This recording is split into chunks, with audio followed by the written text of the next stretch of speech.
So, this is hilarious irony. Literally, yesterday, this is from The Guardian, so, EU talks with Australia and New Zealand deal. Blow to UK free trade plans. The bloc could end up with better terms with the Commonwealth nations after Brexit than the UK. The UK has leapt ahead of the UK in pursuit of free trade deals with Australia and New Zealand after member states gave the green light for talks to start within weeks. Theresa May insists that leaving the EU will involve exiting the customs union and the bloc's external commercial policy. The announcement from Brussels opens the possibility that the UK could enjoy better terms with the two Commonwealth nations after Brexit than the UK will. New Zealand's Trade Minister, Dave Parker, says that the UK's withdrawal did not diminish the huge potential gains for his country that would come from breaking down trade barriers with the remaining 27 member states. He said that the EU is our third largest trading partner, with a two-way trade worth more than 20 billion. That's £10.3 billion. Even excluding the UK, our trade with the EU is worth 16 billion annually. International Trade Secretary, or should we say International Trade Secretary and former disgraced Defence Minister Liam Fox, has recently spoken of reinvigorating the Commonwealth partnership with a host of trade deals after Brexit labelled Empire 2.0 by sceptical Whitehall officials. But the UK will not be able to start trade negotiations over future trade with New Zealand and Australia until March 30th. 2019. The European Commission President Jean-Claude Juncker has vowed to complete the EU's talks with the two parties' countries by the 13th of October of that year, when his time in office expires. Brussels is eyeing up export opportunities for motor equipment, machinery, chemicals, processed foods and services. In recent months, the EU has struck deals with Canada, Japan, Singapore, Vietnam and Mexico. You know, oh, we don't get these trade deals with all these different countries. Yeah, it's basically what we've been saying since the very beginning. Britain by itself cannot get as good as trade deals as it is in the EU. And this fantasy that people like Liam Fox, Daniel Hannan, Nigel Farage said, oh, we get all these wonderful trade deals. Yeah, not going to happen. So, last week, May privately proposed to Ireland and Donald Tusk, the European Council President, her government's concept of a backstop to avoid a hard border on the island of Ireland, which would involve the UK temporarily staying in the customs union beyond the transition period. It should come into force should a satisfactory free trade deal or bespoke technological solution fail to emerge, and neither of those solutions are emerging, that can solve the border problem. Formal negotiations in Brussels restarted on Tuesday and are scheduled to last until Thursday. However, in a sign that the Brexiteers in the cabinet are no closer to accepting an ideal of staying in the customs union, the Environmental Secretary, Michael Gove, was insistent on Tuesday morning that it could only be a temporary solution.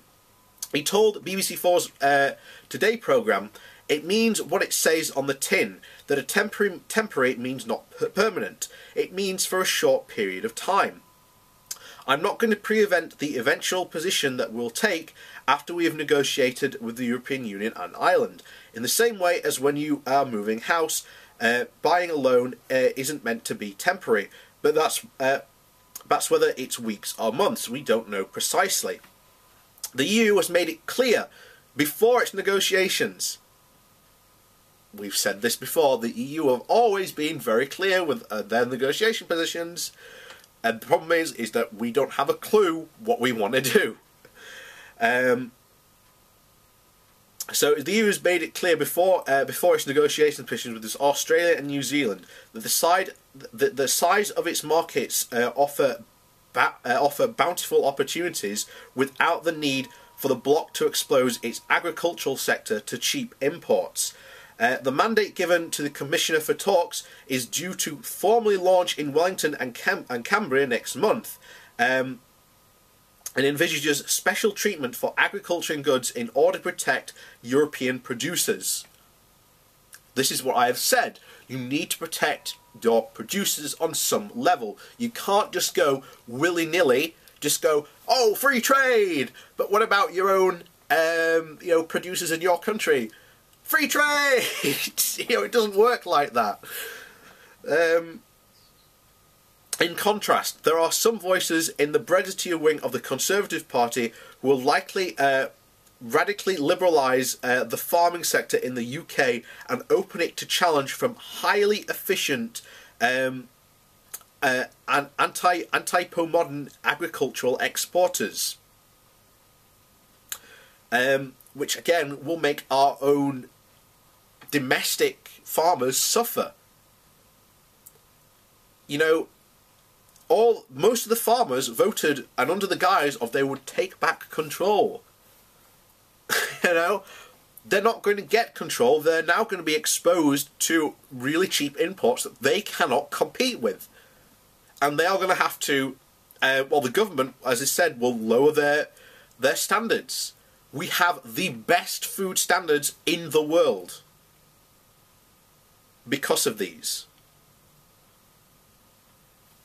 Are you willing to say you want lower food standards and you want lower quality food? Because that's what you are essentially saying by this. Not only that, but environmental standards as well. The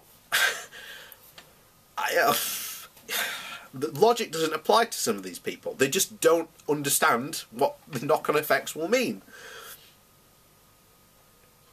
So, responding after EU foreign ministers announced the talks, Celia Malmström, I think that's how you say it, the European Commissioner for Trade, said, together we will now negotiate win-win trade deals that create new opportunities for our businesses as well as safeguard high standards in key areas such as sustainable development.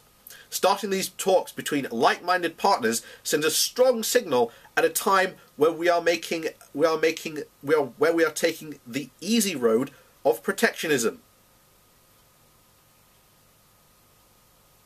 Sorry, I misread that. So starting these talks between like-minded partners sends a strong signal at a time when many are taking the easy road of protectionism. And this is the thing. A trade deal is all about countries giving up sovereignty, a give and take. And we did in the same deal. It wasn't all the EU has all our sovereignty.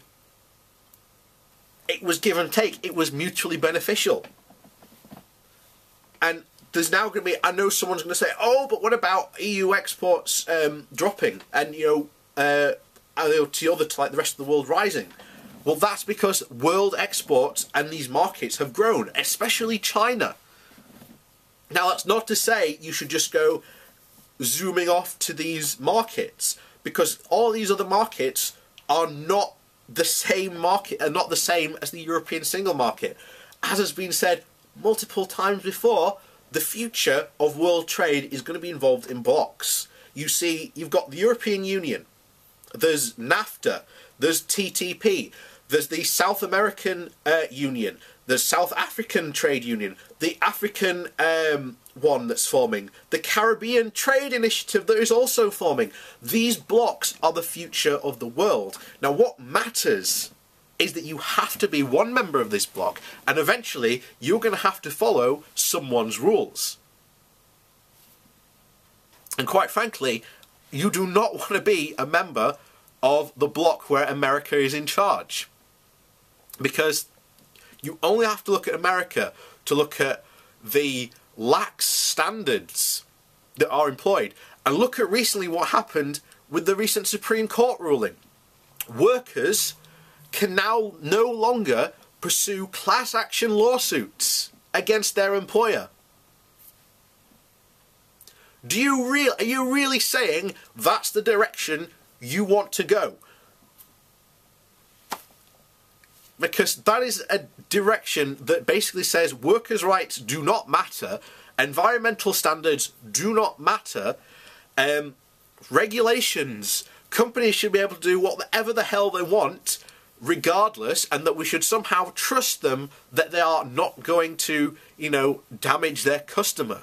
But, you know, just look at the tobacco industry. Still today, fighting against regulations that, well, make customers, you know, safer. You know, this is where, unfortunately, we are in the world. And to ignore the future and the idea of just going out by ourselves because somehow it's going to be better, when these guys don't have a plan. Britain by itself will not be able to get good at trade deals. Right here in Plainly, all the newspapers today, this was reported yesterday when it just broke, but today this story is in all the newspapers about this going on, and they all say the same thing. Britain will not get as good a trade deal with Australia and New Zealand than it will after post-Brexit, when it is out. But, you know, this is where we are, because, unfortunately, a lot of people really don't understand economics, and I'm not claiming I do either. I've said this, I have never claimed I am an expert, but the problem is, there is a basic, bare-bones level that you can learn.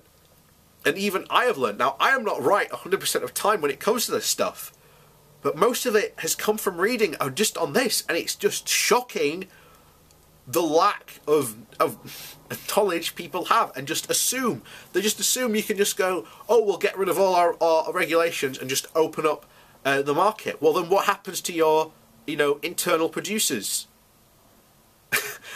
You know? They don't have an answer or understanding what will happen. But it's very easy to go and learn that. There are lots of experts out there who have been saying this since the very beginning, but people just don't want to listen to them. But, you know, that's the craziness of Brexit. And that's why the Cabinet is in such a disarray, because any of these proposals that they want to do is essentially permanent harm to the UK.